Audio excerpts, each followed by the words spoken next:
তবে বাংলাদেশের দরকার একটা গোল। জামাল ভুঁইয়া আর হামজা, ওই কম্বিনেশন হবে নাকি আরেকবার? আর তো সময় নেই। আর প্রতিবার এই খেলা থামে হংকংয়ের একজন করে মাটিতে লুটিয়ে পড়েন। এবারও ব্যতিক্রম কিছু ঘটেনি, মাঠের অন্য পাশে লুটিয়ে পড়ছেন।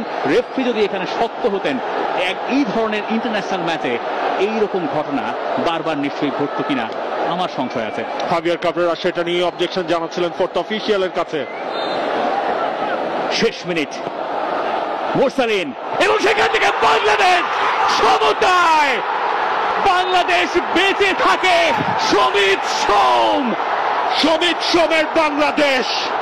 সমিত সোম 27 ঘন্টা জার্নি করে এই ম্যাচের আগে একদিন প্র্যাকটিস করে মাঠে নামলেন সেকেন্ড হাফে বদলি হিসেবে, এবং এই ম্যাচটায় পাগলাতে একটা মোমেন্ট এনে দিলেন এই সমিত সোম।